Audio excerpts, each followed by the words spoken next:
What's up, guys? And we're back again for another video. It's match day 5 of the Premier League predictions. Yeah, I do apologise if there hasn't been any other videos recently. I've just been planning videos out, making sure I can get them like perfect for you guys for when you watch. Well, we're just going to start off with the first game. It's going to be Everton versus Liverpool. I predicted these scores literally like 2 weeks before. Well, no, 1 week before the last game. Obviously, Liverpool lost 7-2 against Villa.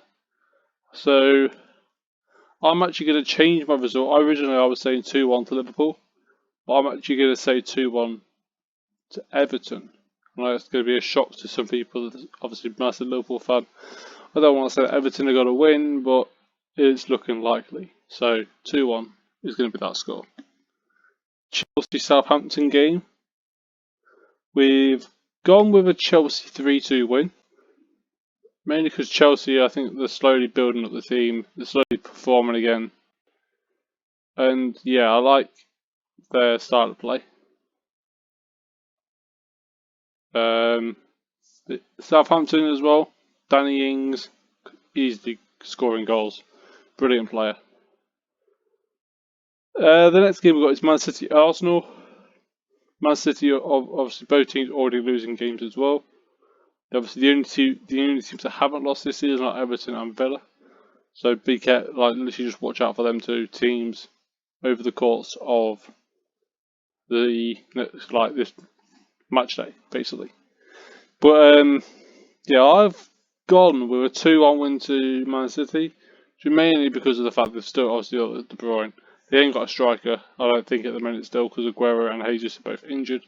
But overall, I think they can both perform. Both teams can perform very well on the day. So I think De Bruyne could come in clutch with some good goals. The next game we've got is Newcastle versus Man United. Newcastle, to be fair, have been on very, very good form, if I remember rightly.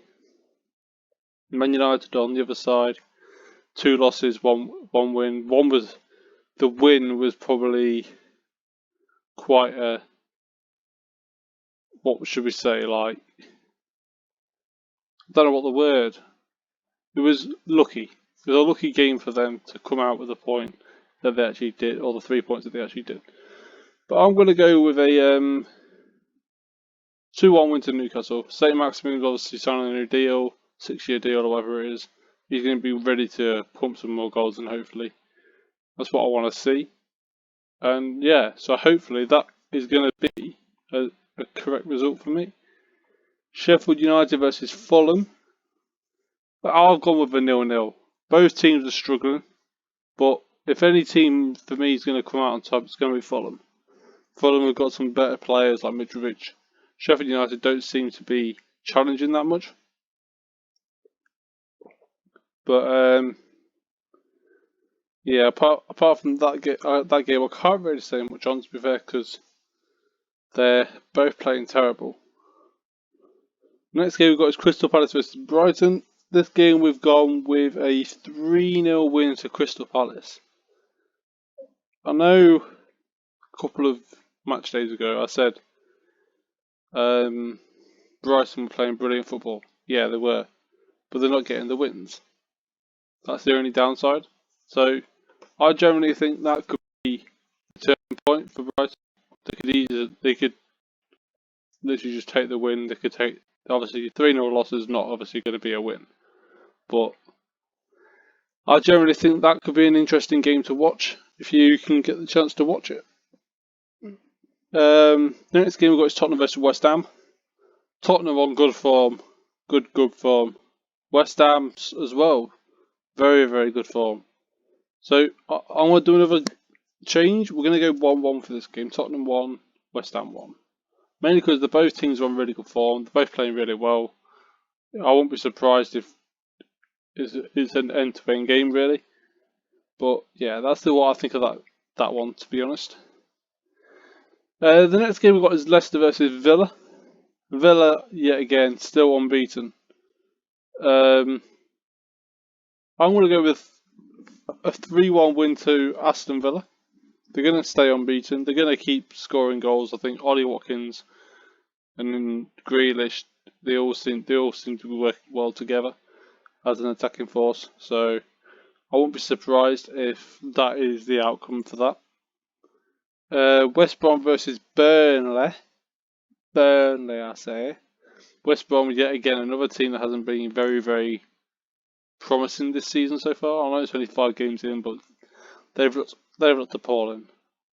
Is it Slavan Bilic or what his name is? Manager? I don't think he's suited for the Prem and like the style of the Prem. Because when he was at West Ham, he only got them relegated. Who else? I don't know who else he was. That to be fair, but yeah, I just don't see him as a manager for the Premier League. So I feel Burnley's going to take that game only by 1-0, but it's still going to be another loss for West Brom. The next game we've got is Leeds United versus Wolves. Leeds obviously on brilliant form as well. Wolves, they want to try and get back probably higher up in the table as well. But I'm going to go for a 1-1 game. Leeds United, Wolves, it's going to be 1-1. It's going to be an interesting game because obviously both teams are, to me, I'm obviously watching both of them. They're quite attacking teams. So I won't be surprised if we do get a thingy. But we're just going to flick over to the table and just have a look at what the table is looking like after all these games that we've played so far. As you can tell, Everton obviously unbeaten, Villa unbeaten.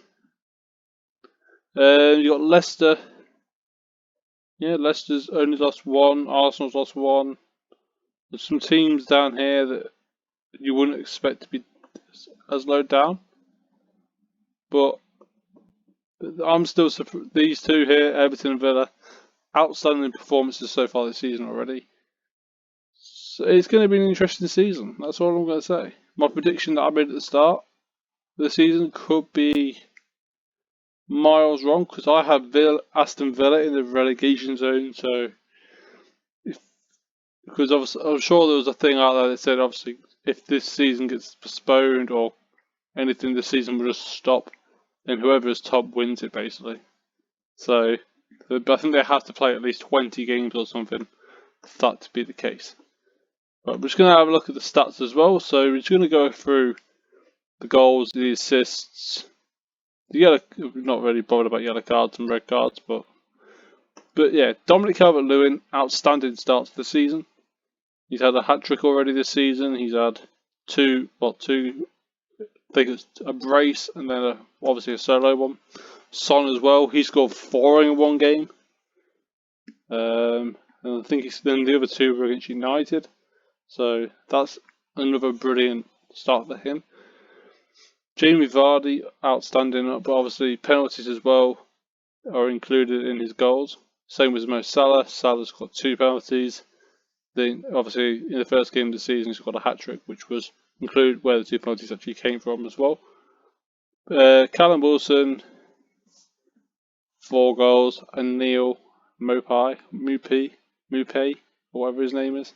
Sorry if I cannot say that name, but that is too difficult for me. But yeah, we're going to go to the assists. Obviously not going to get all the way down the assists because there's a lot of players with assists. Harry Kane's on the top with 6. Grealish 3, John McGinn 3, Cresswell 2, Townsend 2, Daniel Pedence, or whatever his name is, 2, Hector Bellerin 2, James Rodriguez 2.